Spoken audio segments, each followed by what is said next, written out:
لدينا اليوم أيها الأصدقاء صناعة عدادة. إنها خلية تتغير وتغير الثواني، لنفترض أنها ساعة مبرمجة أن تعمل من 5 دقائق وثم الإعادة. نلاحظ أن الإعادة تم تسجيل رقم 5 وهي 5 دقائق، والآن يعمل الرقم تنازليا.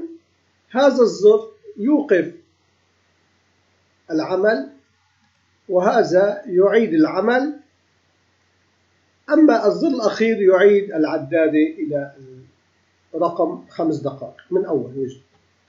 البرمجة الموجودة هنا سوف نشرحها. القسم الأول خاص بالبدء، القسم الثاني خاص بإيقاف، والقسم الثالث خاص بالإعادة. الإعادة وهي أسهل البرمجيات، أن الخلية A1 سوف تأخذ القيمة التي هي التوقيت 5 دقائق.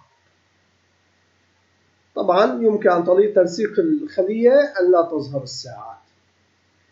أما البرمجية الإيقاف وهي عبارة عن سطر كامل، تم وضع هذه الإشارة لكي لا يكون السطر طويل.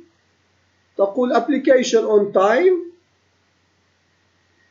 لنأخذ خاصية الأون تايم، وتقول التايمر أي البرمجة الأساسية الخاصة في البدء سوف توقف.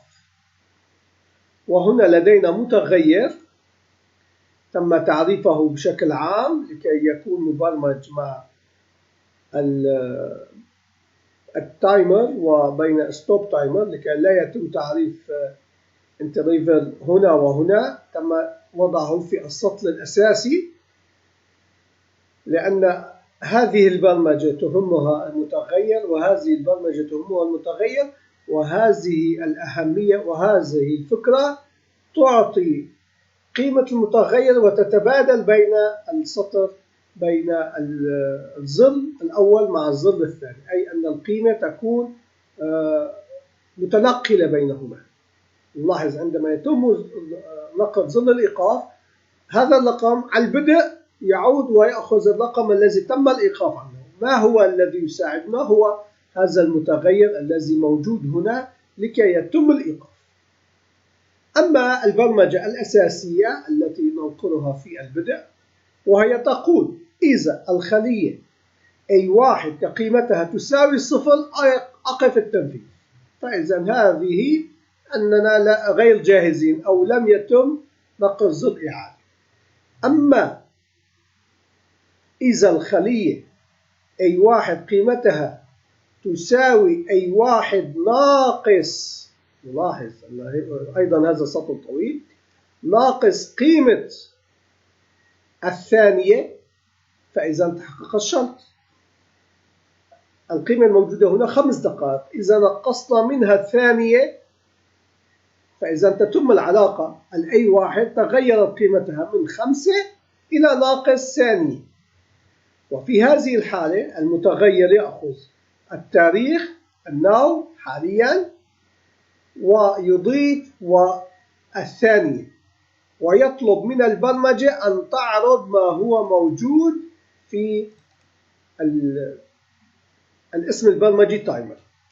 فإذا application on time interval إن المتغير يأخذ القيمة الموجود فيها في كل ثانية، في كل تغير interval يأخذ الآن خذ ما هو يحتوي فيه الثانية، يأخذ ما هو يحتوي فيه الثانية لكي تحتفظ بالذاكرة. انتهت البرمجة، وعندما ننقل على ظل إيقاف نلاحظ أن interval هذا المتغير يتم إيقافه مع احتفاظ بالذاكرة على أي رقم تم التوصل له. إذا طلبنا البرمجة نلاحظ الآن تم الإيقاف لأننا طلبنا السطر سطر.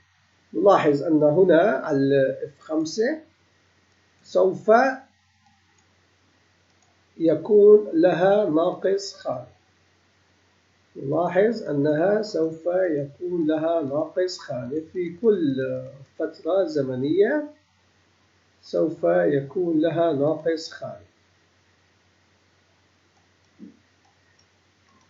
لاحظ هنا التوقيت، إنه يعرض لنا التوقيت، لذلك يأخذ التوقيت ليحتفظ فيه.